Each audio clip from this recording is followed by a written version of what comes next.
Oh my God, oh my God, oh my God. Oh my God! On est dans une église. C'est relax. Donc, j'ai une question d'existentiel à vous poser. Oui. Je ne sais pas si je vais avoir une réponse existentielle. Vous avez sûrement une réponse puisque vous avez un cœur. Ah, OK. Et c'est le cœur en héritage aujourd'hui. Oh, le cœur en héritage. C'est beau, hein? Ben oui, ben oui. Alors, j'aimerais savoir si vous, là, vous avez peur de mourir. Je sais plus, j'ai-tu peur de mourir? J'ai plus peur d'être malade. Ouais. Tu sais, j'ai plus peur d'être paralysé, Alzheimer, ou je sais pas trop.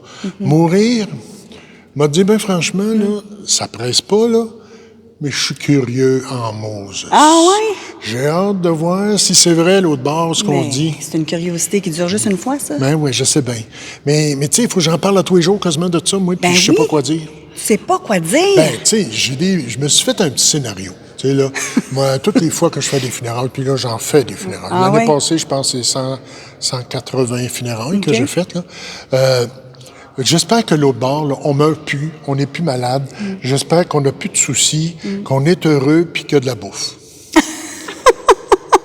S'il n'y a pas de bouffe, là, une éternité de temps, là, pense-y, là, c'est pas 3-4 heures. Non, mais là, ça paraît que vous aimez la nourriture. C'est ça, ben oui, c'est pour ça que je suis habitué, là. Je peux pas m'en passer.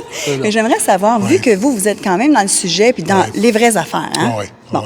Alors, j'aimerais savoir, est-ce que pourquoi les gens ont de la difficulté à en parler sans avoir peur de mourir? Ben parce que c'est de l'inconnu. C'est de l'inconnu. On ne sait pas qu'est-ce qui se passe après. Sauf quelques personnes qui, des fois, nous disent qu'ils ont vécu une expérience là, de mort, mais qui sont revenus à la vie, tu sais, là, puis qui ont dit j'ai vu une lumière, un corridor, un coquin, une coquine que je connaissais ou quelque chose, tu sais, là. Mais il n'y a rien qui est fondé sur des certitudes, tu sais, là. Mais souvent, dans mes homélies là, de funérailles, là, puis des personnes que j'accompagne à mourir, là, je leur dis est-ce que tu doutes qu'il va y avoir un automne? Non, on doute pas. Tu sais, là. Est-ce que tu espères que l'hiver prochain, il va faire beau? Oui, j'espère. Bon, ben, le fait d'espérer, ça nous nourrit tout de suite. Oui, tu sais? Bon. Ça répond pas à toutes les questions. Non. Hier, justement, j'ai accompagné quelqu'un à l'aide médicale à mourir. J'étais là quand c'est arrivé. Une personne de 58 ans. C'est une personne chrétienne? Oui, très chrétienne. Puis elle a demandé l'aide à mourir. Oui, il me semble que ça, c'est... Non, ça peut aller ensemble. Ah ouais? Mais ils ont toute la question, est-ce que je vais aller au ciel quand même? Oui. Et vous dites quoi, ça? Ben, je fais pas peur à personne. Tu sais, là. Mais je dis, pourquoi le bon Dieu nous aurait créés pour souffrir? Pour mieux savourer? Ouais, pour savourer. Ben oui. Savourer quoi? Ben moi, quand j'ai mal à un genou, le lendemain, là, j'ai plus mal, là, je te dis que je suis contente ton de pas... bien-être. Oui, ça se peut, ouais. Mais j'ajoute à ça que, présentement, les soins palliatifs sont extraordinaires. C'est rare les personnes qui vont souffrir beaucoup, tu sais, là. Oui, bien en soins palliatifs, ça oui, par exemple. En soins palliatifs. Oui. Mais comme la personne dont je parle, elle avait la sclérose en plaques, ça fait 25 ans qu'elle est en fauteuil roulant, elle voyait que son état se détériorait, elle voulait pas infliger ça à personne. Alors, elle a réfléchi, puis elle a pris la décision d'eux. La société, présentement, permet ça. Moi, ma peur, là, dans ça, là, c'est les dérapes. Moi aussi! Tu sais, mettons qu'on dise, à un moment donné, tous ceux qui font d'Alzheimer, là, on le fait. Oui, exact!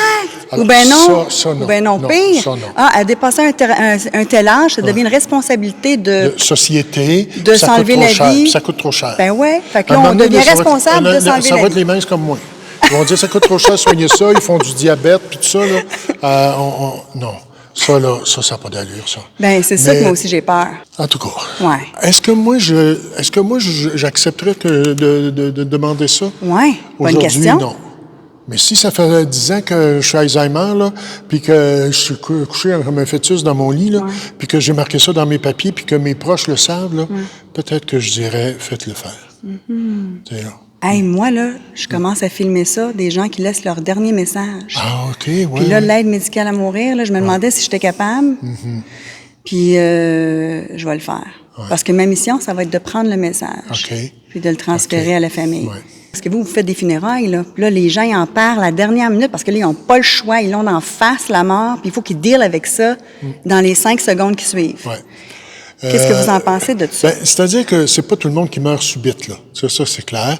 Beaucoup de monde ont le temps de voir venir ça, là. Oui, mais ils n'en parlent pas pareil. Ah non, ça, c'est un sujet tabou dans notre société. Tu sais, ton parent, il a 90 ans, tu peux pas en parler parce que tu as peur de le tuer ou tu as peur qu'il pense qu'il pense qu'il va mourir. Des fois, ouais, c'est ça. Ou des fois, il dit, est-ce que tu veux que je meure? Oui, c'est ça, c'est ça. Si tu me parles de la mort, as-tu envie que je meure? Ben, c'est ça. Veux-tu Quand est-ce qu'on en parle? Veux-tu ouvrir le testament?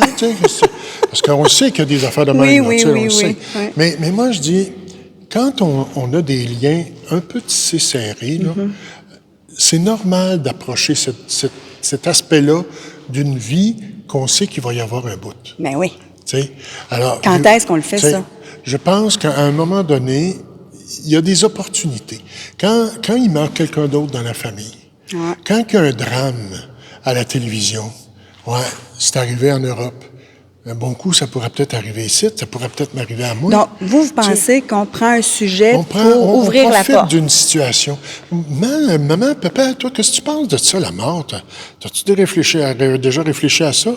Non, moi, je veux rien savoir de ça. OK, c'est beau, on en parlera une autre fois. Tu sais, il ne faut pas forcer le monde. Mais quand on en parle, ils disent tout le temps ça. Il faut savoir trouver l'occasion. Tu sais, là.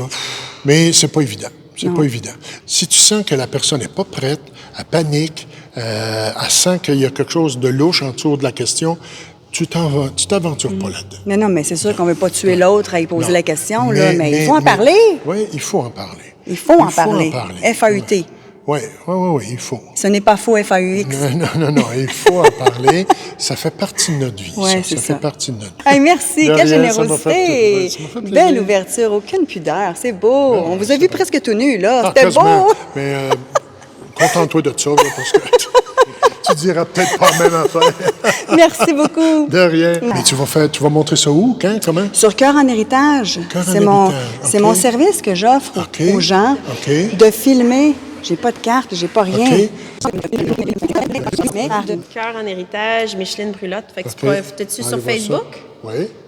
Ça, c'est ma directrice de production. C'est bon. Là, il a filmé mon striptease. Ben oui, c'était ça. On va mettre ça rapide, ça va être drôle, c'est beau.